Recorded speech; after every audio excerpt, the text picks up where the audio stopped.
Hi, I'm Leslie Johnson, one of the PGY1 community-based pharmacy residents with the University of Kansas and Ball's Food Stores.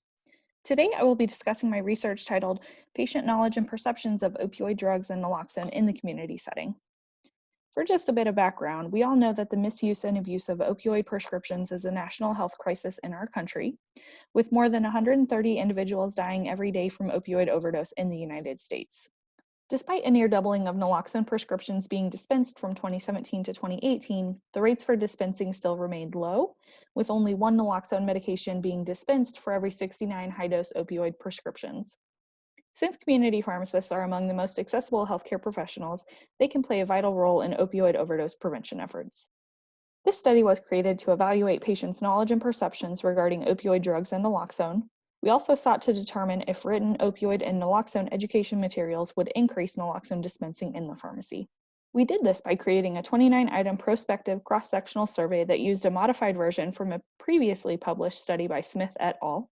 The survey asked about demographics, knowledge and perceptions of opioid drugs and naloxone, and comfortability level speaking with a pharmacist about opioid drugs and naloxone.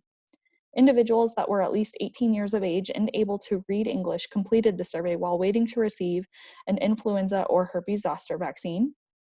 To analyze naloxone dispensing, we utilized the pharmacy dispensing software to compare the 4 months before and after implementation of written education materials.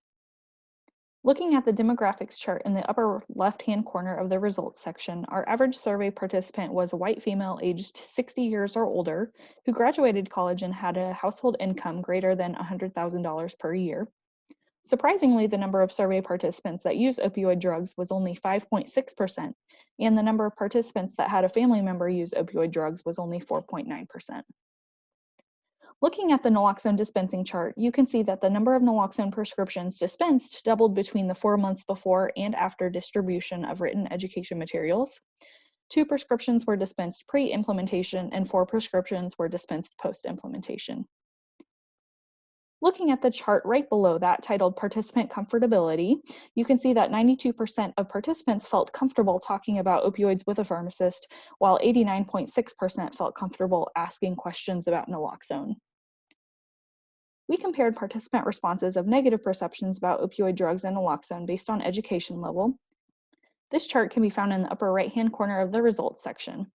Those with lower education levels were statistically more likely to agree to negative perceptions, some of which include opioids are only a problem for people of lower socioeconomic class and people who have naloxone or drug addicts. Looking at the graph on the bottom of the poster, we also compared negative perceptions about opioid drugs and naloxone based on personal or family use of opioids. Those with no current opioid use are seen in the yellow bars, and those with personal or family opioid use are seen in blue bars.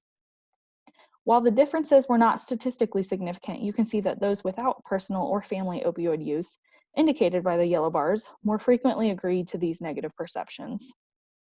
The main limitation of this research is the low incidence of surveys completed by participants who use opioid drugs, which may have caused a user bias. An additional limitation is a lack of diversity among the study population.